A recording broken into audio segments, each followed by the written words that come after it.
സന്ദേശം. നമ്മളെല്ലാവരും സന്ദേശങ്ങൾ അയക്കാറുണ്ട്.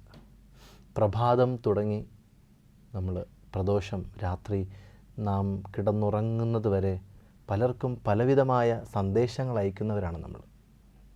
പല രീതിയിലുള്ള സന്ദേശങ്ങളാണ് നമ്മൾ ഇപ്പോൾ ഏറെ പ്രത്യേകിച്ച് മൊബൈൽ വഴി സോഷ്യൽ മീഡിയയിലെ പല പ്ലാറ്റ്ഫോമിലൂടെയും നമ്മൾ അയക്കുന്നത്.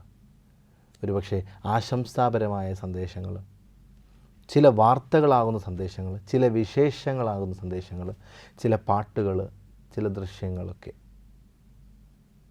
എന്നാൽ ഈ തപസ് കാലവും ഒരു തരത്തിലല്ലെങ്കിൽ മറ്റൊരു തരത്തിൽ സന്ദേശങ്ങൾ അറിയിക്കുവാനുള്ള നാളുകളാണ്. ഒരിക്കൽ ഒരു യുവതി തൻ്റെ ഒരു കൂട്ടുകാരനായ യുവാവിന് വചനങ്ങളടങ്ങുന്ന സന്ദേശങ്ങൾ അയച്ചു. അവനത് സ്വീകരിച്ചു. കുറേ നാളുകൾ ഈ മകൾ തൻ്റെ ആ പ്രിയ കൂട്ടുകാരന് എല്ലാ ദിവസവും മുടങ്ങാതെ വചനങ്ങൾ സന്ദേശമായിട്ട് അയക്കുമായിരുന്നു. ഇത് കണ്ട യുവാവ് അവളോട് ചോദിച്ചു, നിനക്ക് ഇത് മാത്രമേ അയക്കാനുള്ളൂ, മറ്റൊന്നും അയക്കാനില്ലേ? ആ മകൾ പറഞ്ഞ ഉത്തരം ഇപ്രകാരമാണ്, മറ്റൊന്നിലും അർത്ഥമില്ല. ഞാൻ അയക്കുന്ന വചനങ്ങൾ നിൻ്റെ ജീവിതത്തെ വളർത്താനുള്ള, നിൻ്റെ ജീവിതത്തെ ആത്മശോധന ചെയ്യാനും നിനക്ക് ജീവൻ നൽകുന്നതുമായ വചനങ്ങളാണിവ. അവയെ നീ നിസ്സാരമായി കാണരുതെന്ന്. ശരിയാണ്. ഏറെ പ്രത്യേകിച്ച് ഇപ്പോൾ നമ്മൾ ഈ നാളുകളിൽ എൻ്റെ ഏറെ ശ്രദ്ധയിൽപ്പെട്ട ഒരു കാര്യമാണ്, വചനവും വിശുദ്ധമായതും ദിവ്യബലിയും കൂദാശകളും സഭാപഠനങ്ങളുമൊക്കെ അടങ്ങുന്ന ഒത്തിരി പോസ്റ്ററുകളും വീഡിയോകളൊക്കെ സന്ദേശങ്ങളായി നൽകുന്ന ഒത്തിരി ഗ്രൂപ്പുകളൊക്കെ ഇപ്പം വളർന്നു വരികയാണ്. തീർച്ചയായും നമ്മൾ അയക്കുന്ന സന്ദേശങ്ങൾ അപ്രകാരം മനുഷ്യനെ നന്മയിലേക്ക് അയക്കുന്ന സന്ദേശങ്ങൾ, നന്മയിലേക്ക് നയിക്കുന്ന സന്ദേശങ്ങളായിട്ട് മാറണം.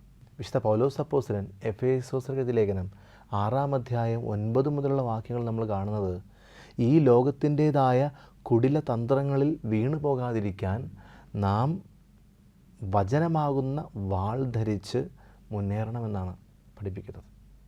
തീർച്ചയായിട്ടും ഈ ലോകത്തിൻ്റെ പലവിധമായ പ്രലോഭനങ്ങൾ വീണു പോകാതിരിക്കണമെങ്കിൽ വചനം നാം സന്ദേശമായി നമ്മുടെ കൂടെയുള്ളവർക്ക് നൽകണം. സന്ദേശങ്ങൾ നൽകേണ്ട നാളുകളാണിത്. ഇന്ന് ഏറെ പ്രത്യേകിച്ച് സിനിമയെക്കുറിച്ചും രാഷ്ട്രീയത്തെക്കുറിച്ചും കായികത്തെക്കുറിച്ചും പലവിധമായ പ്രശ്നങ്ങളെക്കുറിച്ചും ഉള്ള പല രീതിയിലുള്ള വാർത്തകളാണ് സന്ദേശങ്ങളായി ഈ ലോകം നമുക്ക് നൽകിക്കൊണ്ടിരിക്കുന്നത്. ഇവയുടെയൊക്കെ നടുവിൽ നിന്നുകൊണ്ട് നാം മറ്റുള്ളവർക്ക് ദൈവവചനമാകുന്ന സന്ദേശം നൽകുന്നവരായിട്ട് മാറണം. നമ്മുടെയൊക്കെ സന്ദേശങ്ങൾ പോസിറ്റീവ് സന്ദേശങ്ങളായിട്ട് മാറണം.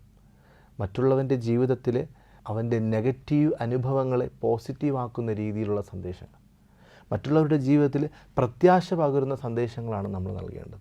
തളർന്നു കിടക്കുന്നവനെ എഴുന്നേൽക്കുവാൻ സഹായിക്കുന്നതാകണം നമ്മുടെ സന്ദേശങ്ങൾ. അതുകൊണ്ടാണ് വചനങ്ങളും വചനാധിഷ്ഠിതമായ മൂല്യങ്ങളുമൊക്കെ സന്ദേശങ്ങളായി പറയുമ്പോഴും അത് വാട്സപ്പിലൂടെയും മറ്റ് മാധ്യമങ്ങളിലൂടെയും മറ്റുള്ളവർക്ക് അയക്കുമ്പോൾ അത് അവരുടെ ജീവിതത്തിന് വലിയൊരു ബലമായിട്ട് മാറുന്നു. നമ്മുടെയൊക്കെ ദൃശ്യമാധ്യമങ്ങളിലൂടെ നമ്മൾ അയക്കേണ്ട സന്ദേശങ്ങൾ വചനങ്ങളായിരിക്കണം. സഭയുടെ പഠനങ്ങൾ സന്ദേശങ്ങളായിട്ട് അയക്കുക.